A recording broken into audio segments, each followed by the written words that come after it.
এবং যে আলিমরা আজকে সকলেরই বাবা মা আত্মীয় স্বজনের জানাজায় ইমামতি করতেছে, দোয়া মোনাজাত করতেছে, কিন্তু সেই সিলেবাস প্রণয়নে যোগ্য আলিমদের অনুপস্থিতির কারণে মাদ্রাসার ক্লাসে তবদুল তবলা বাজানোর মতো বই ম্যান্ডেটরি করে দেওয়া হয়েছে। আমি এখন মাননীয় সদস্য জনাব মোহাম্মদ হুসামউদ্দিন চৌধুরী সিলেট 5কে তার বক্তব্য রাখার আহ্বান জানাচ্ছি। আসসালামু আলাইকুম। নাহমাদু ওয়া নসাল্লি আলা রাসূলিল কারীম, আম্মা বাদ। মাননীয় স্পিকার, আপনাকে ধন্যবাদ মহান জাতীয় সংসদে বাজেট অধিবেশনে আমাকে বক্তব্যের সুযোগ দেওয়ার জন্য। মাননীয় অর্থমন্ত্রী উপস্থাপিত এই বাজেট এত বড় সংখ্যার বাজেট, কোনোদিন অঙ্কে এত বড় সংখ্যা কষেছি বলেও মনে হচ্ছে না। তবু আমরা শুকরিয়া আদায় করি আল্লাহ পাকের যে বাংলাদেশ এগিয়ে যাচ্ছে, বাংলাদেশ স্বাবলম্বী এবং উন্নয়নশীল দেশ হিসাবে প্রতিষ্ঠিত হচ্ছে। মাননীয় প্রধানমন্ত্রী জননেত্রী শেখ হাসিনা তার উন্নয়ন পরিকল্পনা দিয়ে দেশকে স্বনির্ভর এবং পরমুখাপেক্ষিতা থেকে তিনি বাঁচানোর জন্য অনেক উদ্যোগ গ্রহণ করেছেন। তিনি ইতিমধ্যে প্রমাণ করেছেন যে পদ্মা সেতু, বঙ্গবন্ধু টানেল এবং বিমানবন্দরের 3য় টানেল নির্মাণ সহ মেট্রো রেল সহ দৃশ্যমান অনেক উন্নয়নের মাধ্যমে বাংলাদেশ আমরা নিজেরা পারি, এটা তিনি প্রমাণ করেছেন। সেজন্য তার এই উন্নয়ন কর্মকাণ্ডের জন্য তাকে আন্তরিক ধন্যবাদ জানাচ্ছি। আমরা যেহেতু আমাদের সীমিত আয় নিয়ে আমাদের চিন্তা করতে হবে, আমাদের এই প্রায় 8 লক্ষ কোটি টাকার বাজেট যেমন আমাদেরকে আনন্দিত করতেছে, আমাদের এই বাজেটের অধিকাংশ ক্ষেত্রে আমাদের মিসইউজের সম্ভাবনা থেকে যায়।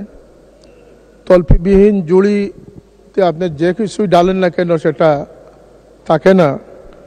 তাই মাননীয় স্পিকার, আমাদের এই বাজেট বিষয়ে আমাদের কথা হচ্ছে যে দেশের দুর্নীতিমুক্ত দেশ, এই লক্ষ্যে যারা পুকুর চুরি করে তাদেরকে বিচারের আওতায় এনে তাদেরকে শাস্তির আওতায় আনতে হবে।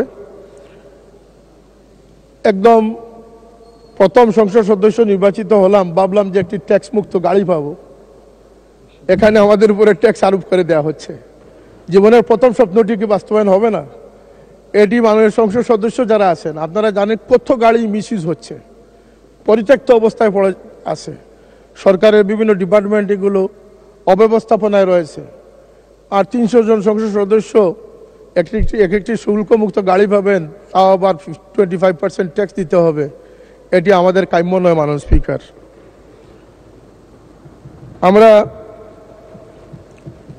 আমাদের এখানে মাননীয় স্বাস্থ্যমন্ত্রী উপস্থিত আছেন, তার যোগ্য নেতৃত্বে স্বাস্থ্যসেবার উন্নতি হবে আমরা প্রত্যাশা রাখি।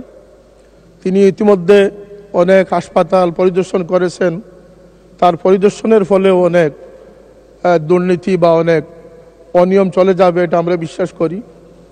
কিন্তু একটি বিষয় আমি আপনার মাধ্যমে তার নলেজে দিতে চাই, আমাদের দেশে মাদকাসক্ত যারা ড্রাগ এডিক্টেড হয় তাদের জন্য নিরাময়ের কিছু কেন্দ্র স্থাপিত হয়েছে।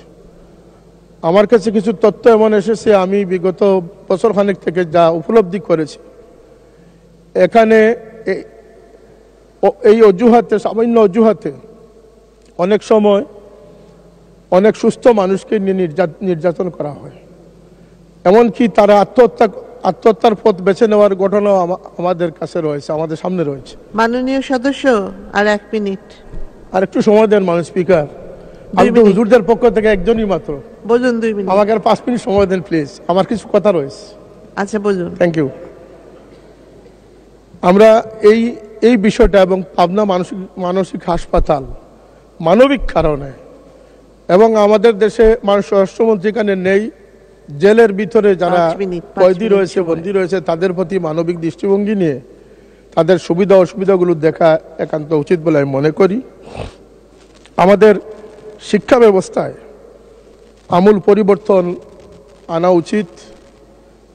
আমাদের সিলেবাস কমিটিতে যারা যোগ্য তাদেরকে দিয়ে সিলেবাস প্রণয়ন কমিটি তৈরি করা। এক্ষেত্রে আপনারা আশ্চর্য হবেন যে মাদ্রাসা শিক্ষা বোর্ড একটি বৃহৎ শিক্ষা বোর্ড, যেখানে আলিম তৈরি হচ্ছে এবং যে আলিমরা আজকে সকলেরই বাবা মা আত্মীয় স্বজনের জানাজায় ইমামতি করতেছে, দোয়া মোনাজাত করতেছে, কিন্তু সেই সিলেবাস প্রণয়নে যোগ্য আলিমদের অনুপস্থিতির কারণে মাদ্রাসার ক্লাসে তবদুল তবলা বাজানোর মতো বই ম্যান্ডেটরি করে দেওয়া হয়েছে। এটি দুঃখজনক মানুষ স্পিকার।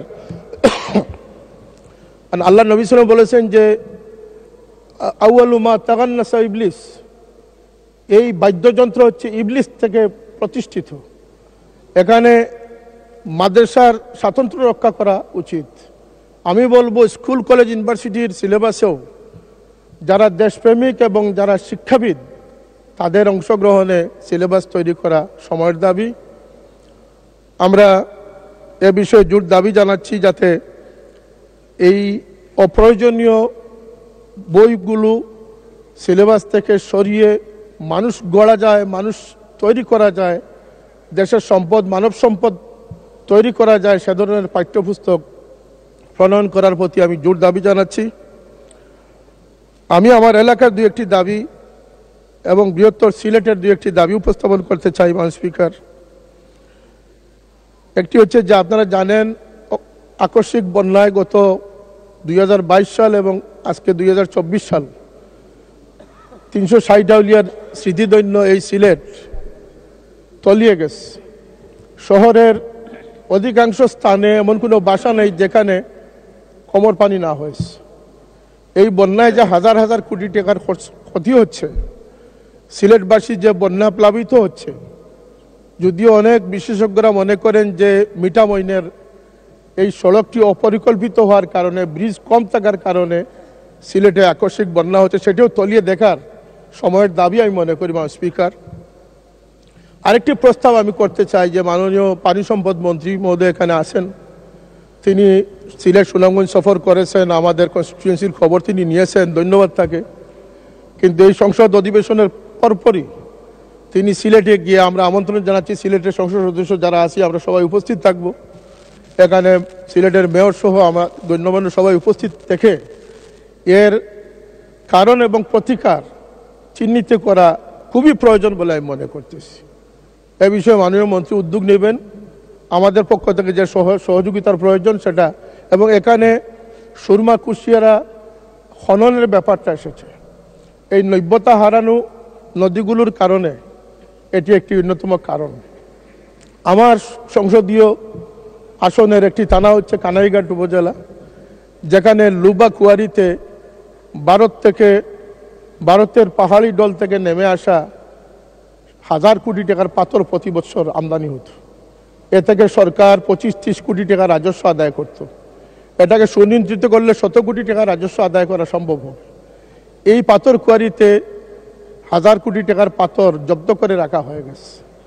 কোন কারণে সেটা আমি সংসদ সদস্য আমি এটা বুঝতে পারতেছি না। আরেকটি কারণ হচ্ছে যে আজকে প্রায় 5 বছর যাবৎ এখানে পাথর উত্তোলন বন্ধ করা হয়েছে। এটিও বন্যার একটি কারণ এই পাথরগুলো অপসারণ করলে এই জায়গাটা গভীর হয় না, আর গভীর না হওয়ার কারণে ফ্লাড আরও সহজ হয়। সুতরাং এখানে আশ্চর্যের বিষয় মাননীয় স্পিকার, এখানে 8-10 লক্ষ শ্রমিকের রুটি রুজির ব্যবস্থা রয়েছে। আমরা জনবান্ধব হিসাবে, জনগণের প্রতিনিধি হিসাবে আমাদের দাবি থাকবে যে আমার 8 লক্ষ মানুষের কর্মসংস্থান কি কারণে বন্ধ? এটা তো প্রাকৃতিক সম্পদ, এটা আপনি না উঠালে আর আসবে না। এটা প্রতি বছর আপনি অপসারণ করলে তারপরে এই শূন্যস্থানটা পূরণ হবে। এটি একটি সহজ হিসাব, সহজ ইকোনমি। এটা কি কারণে বন্ধ আমরা সেটা জানি না, এটার ব্যাখ্যা আমরা জানতে চাই। এই দাবি। আরেকটি দাবি হচ্ছে আমার জকিউল খানাইঘাটে বন্যায় যে সমস্ত বাড়িঘর ক্ষতিগ্রস্ত হয়েছে, আমি নিজ চোখে দেখে এসেছি। আর 1 মিনিট শেষ করবেন। আমি নিজের চোখে দেখে এসেছি মাননীয় স্পিকার, এই পানি উন্নয়ন বোর্ড কুশিয়ারাতে যে ডাইক নির্মাণ করেছিল, এই ডাইকগুলো অতি দুর্বল। এই নদীর এলাকাবাসী যারা আছেন, নদীর পার্শ্ববর্তী তারা রাত্রে পাহারা দেয়, তারা মাইকিংয়ের ব্যবস্থা রাখে, কখন জানি ডাইক ব্যাঙ্গে যাবে। কিছু বাড়িঘর আছে যেগুলোকে নিশ্চিহ্ন করে ফেলেছে, এগুলোকে আমাদের পুনর্বাসন করতে হবে। আমি টিন এবং গড় নির্মাণের জন্য, এই পুনর্বাসনের জন্য বিশেষ বরাদ্দ কামনা করতেছি। আমার শেওলা জকিগঞ্জ রাস্তা এবং সিলেট কানাইঘাট শেখ বুরহানুদ্দিন সড়ক, দুটি সড়ক নিয়ে আমি প্রায় বেহায়ার অবস্থায় চলে গেছি। আমি বারবার এটা সম্পর্কে তাগিদ দিতেছি, কিন্তু জনগণের দুর্ভোগ কমতেছে না।